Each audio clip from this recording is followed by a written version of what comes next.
안녕하세요. 글램성형외과의 대표원장 이태성입니다. 오늘은 많은 분들이 궁금해하시는 주제 하나를 말씀드려보려고 합니다. 바로 양악수술이 필요한지 어떻게 판단하는지에 관한 내용입니다. 저의 경험에 기대어 양악수술이 필요한지 진단하는 저만의 전문적인 기준을 어렵겠지만 그래도 일반인분들도 이해하실 수 있도록 가능한 선에서 쉽게 이야기해 보도록 하겠습니다.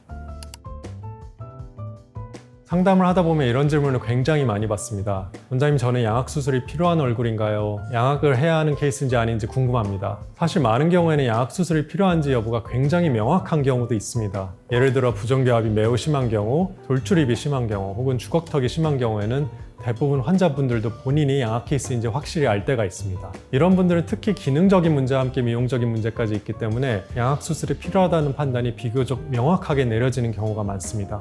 하지만 실제로 상담에서 더 많이 고민되는 경우는 바로 미용적인 목적의 소위 예뻐지기 위한 양악수술입니다. 부정교합 등의 기능적인 문제는 심하지 않지만 얼굴의 균형이나 인매 혹은 옆모습 때문에 양악수술을 고려하는 경우입니다. 이럴 때는 단순히 턱의 위치만 보는 것이 아니라 얼굴의 여러 구조적인 요소들을 종합적으로 판단하게 됩니다. 단지 얼굴이 크네, 얼굴이 기네, 또 얼굴을 작게 해야겠다, 그러니 양악을 하면 좋겠다, 이런 단순한 접근이 아닙니다. 이때 가장 중요한 것이 얼굴의 측면과 정면 분석입니다. 먼저 가장 중요한 우리 얼굴의 지표는 SNA 각도라는 것입니다. SNA 각도는 간단히 말해서 상악, 즉 위턱의 전후 위치를 나타내는 지표입니다. 일반적으로 미용적인 기준에서 보았을 때 SNA 각도가 약 82도 정도가 되는 것을 하나의 기준으로 생각합니다. 만약 이 각도가 지나치게 작다면 위턱이 뒤로 들어가 있는 상태일 수 있고, 반대로 이 각도가 너무 크다면 위턱이 앞으로 돌출되어 있는 상태일 수 있습니다. 그래서 미용적인 양악수술을 계획할 때 위턱의 위치를 조정하여 이 각도가 약 82도 정도가 되도록 맞추는 것이 하나의 중요한 기준이 됩니다.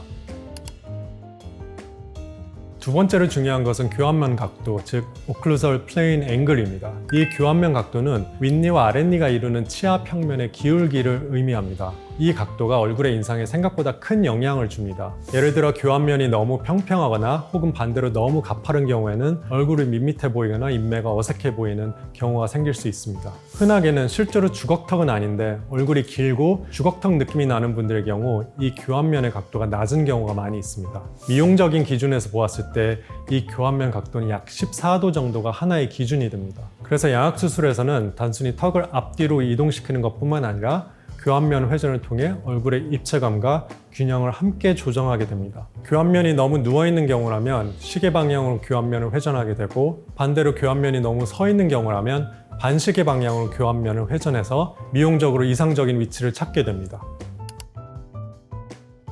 세 번째로 중요한 것은 전치부 노출량, 즉 앞니의 노출 정도입니다. 우리가 자연스럽게 입을 다물고 있을 때 윗니가 어느 정도 보이느냐가 굉장히 중요한 미용 요소입니다.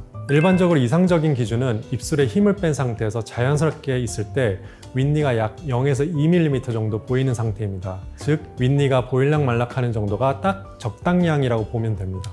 만약 윗니가 전혀 보이지 않는다면 입 주변이 다소 나이 들어 보이거나 무거운 인상을 줄 수 있습니다. 반대로 윗니가 너무 많이 보이는 경우에는 웃을 때 잇몸이 많이 드러나 보이는 소위 거미 스마일이 있을 수 있습니다. 만약에 앞니의 노출량이 과도하다면 양악수술로 중안부 길이 축소 효과가 크게 되므로 양악 여부의 판단이 쉬운데, 반대로 앞니 노출량이 부족한데도 양악수술로 최대의 축소 효과를 원한다면 수술 후에 인중 축소까지 고려해야 하는 상황이 됩니다. 참고로 인중 축소는 양악 후에 최소 2개월 정도 지난 시점부터 가능하고, 일반적으로 4에서 5mm 정도는 흉터에 큰 문제 없이 축소가 가능하므로 인중을 축소하는 양만큼 중안부를 더 축소할 수 있게 됩니다.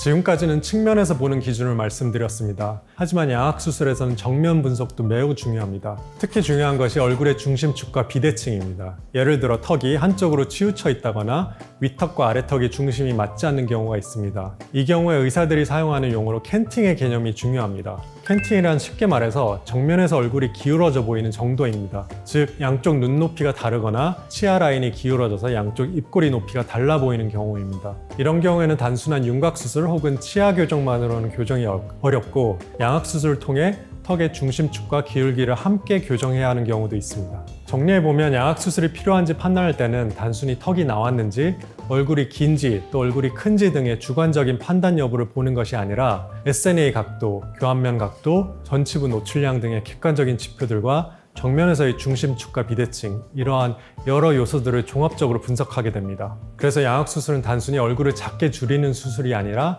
얼굴 전체의 구조와 균형을 재설계하는 수술이라고 보시면 됩니다. 오늘은 양악수술이 필요한지 진단할 때 성형외과 전문의의 관점에서 제가 어떤 요소들을 보는지에 대해서 설명을 드렸습니다. 다음 영상에서도 유익한 얼굴뼈 수술 이야기로 찾아뵙겠습니다. 지금까지 글램 성형외과 이태성 원장이었습니다. 감사합니다.